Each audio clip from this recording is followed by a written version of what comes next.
আসসালামু আলাইকুম। সবাই কেমন আছেন? অনেক দুঃখের সহিত জানান যাচ্ছে যে মানে গৃহস্থী করাই এখন টাফ ব্যাপার হয়ে যাচ্ছে। মানুষ বদলিও পায় না, তারপর ধান কাটার জন্য মেশিনও পায় না, বদলিও পায় না, এমন হাহাকার লাগে গেছে। এখন মানুষের গৃহস্থী করাই খুব কষ্টকর।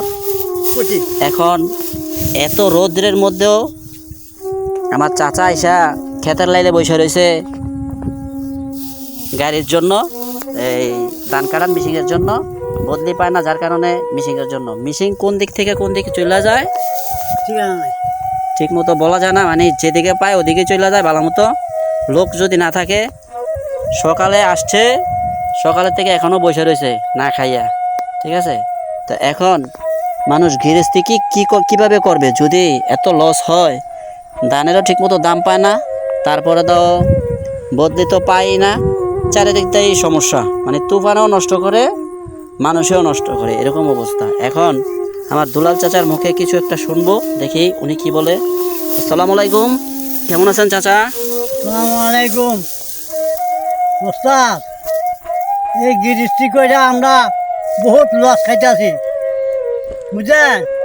আপনারা মানে গৃহস্থী করে আমরা বহুত লোকসান খাইতেছি।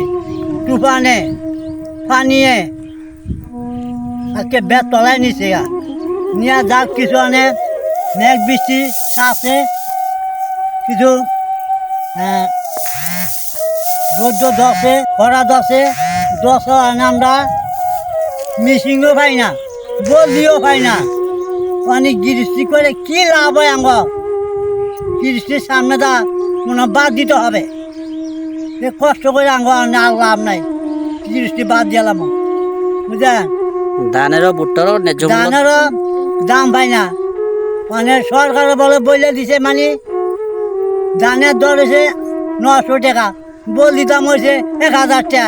তারপরে ব্যান গাড়ির এক গাড়ি ধান নিব 600 টাকা। মানে এই দিয়ে আমরা কয়েক টাকা লাভ পাবো? আমরা গৃহস্থীর সামনে তো আমরা বাদই দিয়ালাম, বহুত কষ্ট লাগে আনার বাদ। এই চান বেনা সকালে আইছি বস্তা লইয়া, এই বস্তা মাথা মাঝে দিয়া বসে রয়েছি না খাইয়া। আশায় মিশিং আসবে মিশিং ওই হানু গিয়া তাই যেন সুযোগ পায় হেন চলে যাগা।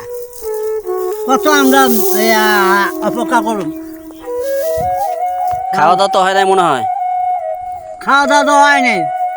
তুমি না বলো পানি আমরা পানি খাইয়ে থাকুন। ধন্যবাদ দুলাল কাকাকে।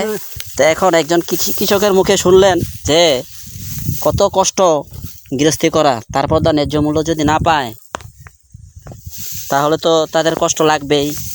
তো